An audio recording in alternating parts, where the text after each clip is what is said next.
Hello viewers, welcome to filmi craft. நான் உங்கள் அருண். இந்த எபிசோடில் நம்ம பார்க்க போகிற படம் 2021 ஒரு சவுத் கொரியன் டிசாஸ்டர் காமெடி ட்ராமாவாக வெளியான சிங்ஹோல். இப்போது இந்த படத்துடைய ஒன்லைன் ஸ்டோரி என்ன அப்படின்னு நம்ம பார்த்தலாம். 11 வருஷமாக கஷ்டப்பட்டு உழைச்சி கனவு கண்டு கடைசியாக தன்னுடைய கனவை வீட்டை வாங்குகிற படத்துடைய கதாநாயகன் ஒரு தருணத்தில் ஒரு இயற்கை சீற்றத்தின் விளைவாக இவருடைய கனவு வீடு ஒரே நாள் நைட்டு ஒன்றும் இல்லாமல் போக, இதுக்கப்புறம் வீடு போனாலும் பரவாயில்ல, நம்ம உயிரோட இங்கேருந்து தப்பிக்க முடியுமா முடியாதா அப்படிங்கிற இக்கட்டான சூழ்நிலையில் மாட்டிக்கிறார். இதுக்கப்புறம் அவருக்கு என்ன நடந்தது, இதுதான் இந்த படத்துடைய ஒன்லைன் ஸ்டோரியை. இப்போது இந்த படத்துடைய டீட்டெயில் ரிவ்யூக்கு போகலாம். முதல்ல இந்த படத்துடைய கதை என்ன அப்படின்னு நம்ம பார்த்துருவோம். படத்தில் நம்ம கதாநாயகனுடைய பேர் பார்க். இவர் பேசிக்காக ஒரு நடுத்தர வர்க்கத்தை சேர்ந்த ஒரு நபர் தான் அப்படின்னு வச்சுக்கோங்களேன். இவருக்கு ஒரு அழகான குடும்பம், ஒரு மனைவி, ஒரு பையன், ஒரு 5-6 வயசு இருக்கும் அந்த பையனுக்கு. இப்போ இவரை பொறுத்தளவுக்கு இவருக்கு ஒரு மிகப்பெரிய லட்சிய கனவு இருக்குது. அதாவது இந்த ஊருக்கு அவுட்டரில் எங்கேயாவது வாடகைக்கு வீட்டில் இருப்போம்ல, அந்த மாதிரி இருந்த ஒரு நபர் இவர். எப்படியாவது சியோலில் சென்டர் ஆஃப் த சிட்டியில் நம்மளும் ஒரு வீட்டுக்கு ஓனராக ஆகணும், நம்ம சொந்தமாக ஒரு வீடு வாங்கணும் அப்படிங்கிறது தான் இவருடைய 11 வருஷ கனவு. அதுக்காக ராத்திரி பகல் தூங்காமல் கடினமாக உழைச்சி கடைசியாக நம்ம சொன்ன மாதிரியே அந்த சியோலில் சென்டர் ஆஃப் த சிட்டிலேயே ஒரு அப்பார்ட்மெண்ட்டு, அங்கே இருக்கக்கூடிய ஒரு ஃப்ளாட்டை விலைக்கு வாங்கிடுறாப்புல. அதுவும் ஒரு நல்ல டிஸ்கவுண்ட்டில் கிடச்சிது அப்படிங்கிறதுக்காக நம்ம ஆள் வாங்கிடுறாரு. இப்போ வாங்கிட்டு அந்த வீட்டுக்கு கூடி வந்துடுறாங்க. வந்தால் மனைவி கிட்ட ஒரே பெருமையாக பேசிக்கிட்டு இருக்காரு. பார்த்தல 11 வருஷம் சும்மா இல்லை, அப்படி ஒரு உழைப்பு. கடைசியாக பாரு, நான் இவ்வளோ நாளாக எப்போ பார்த்தாலும் சும்மா வாயிலே வட சொல்கிறீங்க அப்படின்னு சொன்னீங்க, வாங்கி காட்டின பற்றியா ஒரு வீடை அப்படின்னு சொல்லி ரொம்ப பெருமையாக பேசிக்கிட்டு இருக்காரு. அப்போ இவருடைய பையன் வீட்டில் கோலி குண்டு விளாண்டுக்கிட்டு இருக்கான். அப்போ ஒரு விஷயத்தை நோட் பண்ணுறாரு. அந்த பையன் அந்த மெயின் ஹாலில் அந்த கோலி குண்டு எடுத்து ஒரு இடத்துல வைக்கிறான். அந்த கோலி குண்டு எங்கேயோ உருண்டு ஒரு கார்னரில் போய் அந்த ஹாலுடைய எண்டில் போய் இருக்கிற இடத்துல ஒரு இடத்துல இடித்து நிற்கிது. இப்போ கதாநாயகனுக்கு திடீர்னு ஒரு சந்தேகம். ஏன்பா, ஒரு நார்மலான சர்ஃபேஸில் ஒரு கோலி குண்டை வச்சா அது அங்கே தான் நிற்கணும், எதுக்காக அது இறக்கத்தில் ஓடுற மாதிரி ஓடுது? அப்போ ஒரு வேளைக்கு வீடை கொஞ்சம் சாய்வாக கட்டிட்டாங்களோ அப்படிங்கிற சந்தேகம் வருது இவருக்கு. இதை இவர் வீட்டோட நிறுத்தாமல் அந்த அப்பார்ட்மெண்ட்டில் இதே மாதிரி இன்னும் 4-5 வீடு இருக்குது. அந்த வீட்டில் இருக்க எல்லா ஓனர்ஸ்கிட்டையும் போய், எப்பா உங்கள் வீட்டில் கோலி குண்டெல்லாம் உருளுதான் என்ன அப்படின்னு அடிக்கடி கேட்டுக்கிட்டே இருக்காரு. என் வீட்டில் ஜன்னல் கூட அங்கங்கே ஸ்ட்ரக்கப் ஆகிக்கிறதுப்பா, கரெக்டாக சாத்த முடியல, இந்த மாதிரி கோலி குண்டு உருண்டு ஓடுது, உங்களுக்கு அந்த பிரச்சனை இருக்கா அப்படின்னு எல்லார் வீட்லையும் அடிக்கடி விசாரிக்கிறார். யோ, எங்கள் வீட்டிலாம் அப்படி இல்லையா அப்படிங்கிறாங்க எல்லாரும். இப்படி இருக்க தருணத்தில் மறுநாள் காலையில் சரி ஆஃபீஸ் போவோம் அப்படின்னு வெளியே வர்றாரு. வந்து பார்த்தா கார் பார்க்கிங் ஃபுல்லாக எல்லா இடம் பேர்ந்து போன மாதிரி கீழலாக இருக்குது. என்ன புது அப்பார்ட்மெண்ட் தானே கட்டினாங்க, இங்கே தானே ஃப்ளாட் வாங்கணும், எப்படி அதுக்குள்ளே பேர்ந்து நிற்கும், என்னன்னு ஈவினிங் வந்து பார்ப்போம் அப்படின்னு இவர் நேரம் ஆஃபீஸும் போயிடுறாரு. அங்கே போனால் வந்துட்டாருங்க நம்ம சீஃபு. பாருங்க, இவ்வளவு நாள் சும்மா வாயிலே வடை சுட்டுக்கிட்டு இருக்கார் அப்படின்னு நினச்சோம். வாங்கினாரு பாருங்க அவருடைய கனவு வீட்டை. மனுஷன் சொன்னதை செஞ்சுட்டாரியா கடைசியில் அப்படின்னு ரொம்ப பொறுமையாக பேசுகிறாங்க. இவருக்கு தாங்கலை. ஆமாம்மா, நான் ரொம்ப காஸ்ட்லியான ஃப்ளாட் தான் வாங்கியிருக்கேன் அப்படி இப்படிங்கிற மாதிரி அங்கேயும் ரொம்ப சீனை போடுறாப்புல நம்மால்.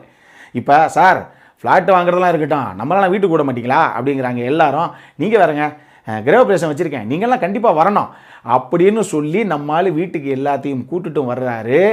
இந்த காலையில் ஃபங்க்ஷன் எல்லாம் முடிஞ்சதுக்கப்புறம் நைட்டு பார்ட்டி எல்லாம் இவருடைய வீட்டில் நடக்குது. அப்போ சும்மா இல்லாமல் அப்பையும் நமக்கு பெருமை தாங்கலை நம்மால். நீங்கள் எங்கேயும் மழை ஹெவியாக வெளியே போயுது, ஏன்னா மழை அண்ணா மாதிரி அடித்து ஊற்றுது, வரலாறு காணாத ஒரு மழை. அந்த டைமில் இவர் எங்கே யாரும் வெளியே போவேனா, நம்ம வீட்டிலே 3 பெட்ரூம் இருக்குது, எல்லாரும் ஆளாளுக்கு ஒரு ரூம் எடுத்து தங்குங்க அப்படின்னு அங்கேயும் பயங்கரமாக சீனை போட்டு எல்லாரும் ஹெவியாக குடிச்சிட்டு வீட்டில் தூங்கிடுறாங்க. மறுநாள் காலையில் இவருடைய மனைவி எந்திரிச்சு பக்கத்தில் இப்படி ஒரு வேலை விஷயமா போகிறாங்க. இவங்க எல்லாம் வீட்டில் உட்காந்து பேசிக்கிட்டு இருக்க இந்த தருணத்தில் திடீர்னு யாருமே எதிர்பார்க்காம இந்த அப்பார்ட்மெண்ட் இருக்கு பாருங்க, மொத்த அப்பார்ட்மெண்ட்டுமே சர்ன்னு அப்படியே சரக்குன்னு உள்ள பூமிக்குள்ளே இறங்குது.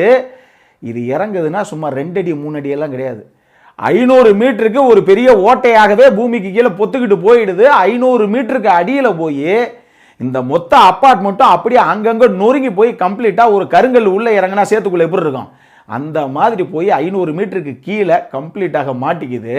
இப்போ இவங்க எல்லாரும் எப்படி இங்கேருந்து தப்பிக்க போகிறாங்க அப்படிங்கிறதே கதாநாயகனுக்கு தெரியல, கூட இருக்க எந்த ஃப்ளாட்லேயும் அந்த அப்பார்ட்மெண்ட்டில் இருந்த வேறு யாருக்குமே புரியலை.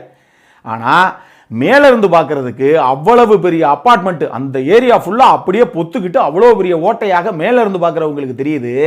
500 மீட்டருக்கு பூமிக்கு கீழே இருந்து பார்க்குற இவங்களுக்கு நம்ம நிலா என்ன சைஸில் தெரியும், அந்த மாதிரி தான் தெரியுது மேலே இருக்கக்கூடிய அவ்வளோ பெரிய ஓட்டை. ஏன்னா அவ்வளோ ஆழத்தில் இவங்க மாட்டிக்கிட்டு இருக்காங்க. இதுக்கப்புறம் நம்ம கதாநாயகனும் சரி, கூட இருக்கிற அந்த மற்ற ஃப்ளாட்ஸில் இருக்கக்கூடிய அத்தனை பேரும் சரி, இவங்க எல்லாரும் உயிரோட இங்கேருந்து தப்பிச்சாங்களா இல்லையா, இதுதான் இந்த படத்துடைய மொத்த கதையை. இந்த படத்தை பொறுத்தளவுக்கு எனக்கு ரொம்ப ரொம்ப பிடிச்ச விஷயங்கள் என்ன அப்படின்னா, அந்த படத்துடைய கதையும் திரைக்கதையும் தான் சூப்பராக பண்ணப்பட்ட ஒரு படம் இது. இன்னும் சொல்லணும் அப்படின்னா ஒரு சாதாரண கதை தான், ஆனால் இந்த கதையை நமக்கு தோண மாட்டேங்குது. நம்ம எப்பயுமே இந்த மாதிரி உலக படங்களோ இல்லை ஹாலிவுட் படங்களோ இல்லை கொரியன் படங்களோ அங்கே அட்டகாசமாக பிச்சு படல் எடுத்த படங்களாக பார்த்து நீட்டாக இங்கே ரீமேக் பண்ணுறவன், ஆனால் அது ஏன் முதல்ல நமக்கு தோண மாட்டேங்குது அப்படிங்கிறதா மேட்ரு. ஏன்னா அந்த கதைக்களத்தை பார்க்கும்போது எனக்கு அதான் தோணுச்சு, ஒரு சாதாரண கதைக்களம், ஆனால் இந்த மாதிரி கதைக்களத்தை இப்படி பண்ணலாமா அப்படிங்கிற ஒரு ஐடியா கூட நமக்கு வர மாட்டேங்குது. ஆனால் இப்படி ஒரு கதையை எடுத்து ஒரு சாதாரண கதை, ஆனால் இந்த கதையை எந்த அளவுக்கு பரபரப்பாக கொடுக்க முடியுமோ அந்த அளவுக்கு இவங்க கொடுத்துருக்காங்க. இதில் இந்த படத்தை நீங்கள் ரெண்டாகவே பிரிச்சுக்கலாம். இந்த படம் முதல்ல ஒரு அரை மணி நேரம் 3/4 மணி நேரத்துக்கு நிறைய காமெடியோடு சேர்ந்து போகும். இது ஆக்சுவலி டிசாஸ்டர் காமெடின்னு தான் அந்த படத்தை அவங்க ப்ரொமோட் பண்ணியிருக்காங்க. ஃபர்ஸ்ட் ஹாஃப் கிட்டத்தட்ட நீங்கள் வச்சுக்கலாம் ஒரு காமெடி மோட்லேயே அந்த படம் போகும், அது நிறைய விஷயங்கள் இருக்குது. செகண்ட் ஹாஃப் ஃபுல்லாக பயங்கர ஒரு எமோஷனல் சர்வைவல் த்ரில்லராக இந்த படம் மாறும். அதுவுமே ரொம்ப நீட்டாக பண்ணியிருக்காங்க அப்படின்னு சொல்லலாம். இன்னொரு பக்கம் அந்த படத்தை நடித்த எல்லாருடைய பர்ஃபார்மன்ஸு எல்லாருமே அவங்கவுங்க சைடில் இருந்து நீட்டான ஒரு பர்ஃபார்மன்ஸை கொடுத்துருந்தாங்க. இவங்களுடைய பர்ஃபார்மன்ஸில் தான் இந்த படம் நின்றுச்சு. அதுவும் குறிப்பாக ஒரு சில கதாபாத்திரங்கள், நான் நிறைய பேசுனா ஸ்பாய்லர் ஆகிடும். கதாநாயகன் எடுத்துக்கங்க, அவர் கூட இருக்கக்கூடிய இன்னொரு கதாபாத்திரம் ஒன்று இருக்கும். அவருக்கு ஒரு டீனேஜ் பையன் ஒருத்தர் வீட்டில் இருப்பான், அப்பாவுக்கும் பையனுக்கும் கொஞ்சம் அங்கங்கே லைட்டாக முட்டிக்குன்னு வச்சுக்கோங்களேன், பட் பையன் மேலே உயிரை வச்சிருக்க ஒரு கதாபாத்திரம். இந்த மாதிரி குறிப்பிட்ட கதாபாத்திரங்கள் அந்த நடிகர்கள் எல்லாம் அந்தளவுக்கு அட்டகாசமாக பர்ஃபார்மன்ஸ் பண்ணது தான் இந்த படத்தை அந்தளவுக்கு நீட்டாக கொண்டு வந்தது ஸ்க்ரீனில். இதெல்லாம் தாண்டி இந்த படத்துடைய ப்ரொடக்ஷன் டிசைன் டீமுடைய ஒர்க்கையும் நீங்கள் சொல்லணும். இந்த படத்தில் விஎஃப்எக்ஸ், ப்ரொடக்ஷன் டிசைன் இது ரெண்டும் சேர்த்து அந்த மொத்த படமே, இந்த ரெண்டு டீமும் செம்மையான ஒரு கான்ட்ரிபியூஷனை கொடுத்துருக்காங்க. விஎஃப்எக்ஸ் இந்த வீடு இது உடஞ்சி உள்ளே போகிறது, உள்ளேருந்து பண்ணுறது, எக்கச்சக்கமான வேலைப்பாடுகள் இருக்குதுன்னு வச்சுக்கோங்களேன். அதே அளவுக்கு ஸ்டுடியோக்குள்ளேயும் ஒரு சின்ன ஸ்கூலுக்குள்ளேயும் செட்டு போட்டு தான் இந்த படத்தை எடுத்திருக்காங்க. ஆனால் பார்க்குறதுக்கு எங்கேயுமே நம்மளால் நம்ப முடியாது இது செட்டுன்னு. தத்ரூபமாக நீட்டாக பண்ணியிருக்காங்க. ப்ரொடக்ஷன் டிசைன் டீம் அந்தளவுக்கு இன்டென்ஸான ஒர்க் பண்ணியிருக்கு. அதை நான் சொல்கிறத விட நீங்கள் படம் பாருங்கள் தெரியும், அவ்வளவு சூப்பராகவே வந்திருக்கு. இது எல்லாம் தாண்டி அந்த செகண்ட் ஹாஃபில் நடக்கிற கதைக்களம் எல்லாமே இந்த 500 மீட்டருக்கு கீழே நடக்கக்கூடிய அந்த சம்பவங்கள், இவங்களுக்குள்ளே எப்படி அந்த உயிரை காப்பாற்றணுங்கிறதுக்கான அந்த போராட்டங்கள் என்ன இருக்குங்கிற மாதிரி தான் கதைக்களமாக போகும். இது எல்லாமே சினிமோட்டோகிராஃபி, அதுக்கான ஆங்கிள்ஸு, அந்த டைமில் பேக்ரவுண்ட் ஸ்கோரிங் எல்லாம் உட்கார வச்ச விதம் எல்லாமே நீட்டாகவே வந்திருக்கு அப்படின்னே சொல்லலாம். இந்த படம் சர்வைவல் த்ரில்லர் ரசிகர்கள், அதுவும் ஃபர்ஸ்ட் ஆஃப் ஃபுல்லாக கொஞ்சம் காமெடி கலந்த மாதிரி அந்த மாதிரி படங்கள்லாம் எங்களுக்கு பிடிக்கும் அப்படிங்கிற ரசிகர்களுக்கு நிச்சயமாக பிடிக்கக்கூடிய வாய்ப்பு நிறையவே இந்த படத்துக்கு இருக்குது. அடல் கானடை பொறுத்தளவுக்கு இந்த படத்தில் எந்த விதமான அடல் கானடுமே கிடையாது. இது ஃபேமிலியோட தாராளமாக உட்காந்து பார்க்கக்கூடிய ஒரு சூப்பரான படம் தான் இது. இந்த படத்திற்கு ஃபில்மி கிராஃப்ட் கொடுக்கக்கூடிய ரேட்டிங் 7/10. இப்போது நம்மளுடைய அடுத்த செக்மெண்ட்டான இன்ட்ரெஸ்டிங் ஃபேக்ட்ஸ் அபவுட் தி மூவிக்கு போகலாம்.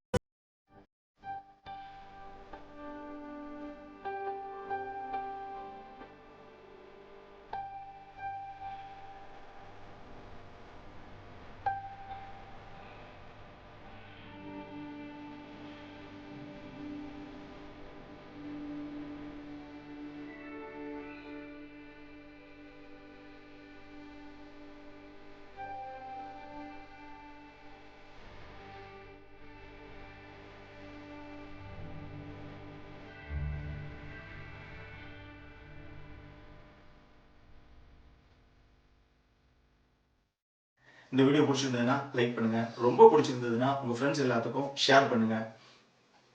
உங்களுடைய கருத்துக்கள் ஏதாவது இருந்தது அப்படின்னா கீழே இருக்க கமெண்ட் செக்ஷனில் எங்களுக்கு தெரிவிங்க. வீடியோவை க்ளோஸ் பண்ணுறதுக்கு முன்னாடி சப்ஸ்கிரைப் பண்ணுங்கள். சப்ஸ்கிரைப் பண்ணும்போது பக்கத்தில் இருக்க நோட்டிஃபிகேஷன் பெல் ஐக்கானையும் கிளிக் பண்ணுங்கள். அப்போ தான் எங்களுடைய வீடியோஸ் எல்லாம் உங்களை ஆன் டைம் வந்து சேரும். இதே மாதிரி இன்னொரு வீடியோவோட அடுத்த முறை உங்களை சந்திக்கிற வரைக்கும் it is Arun signing off. By.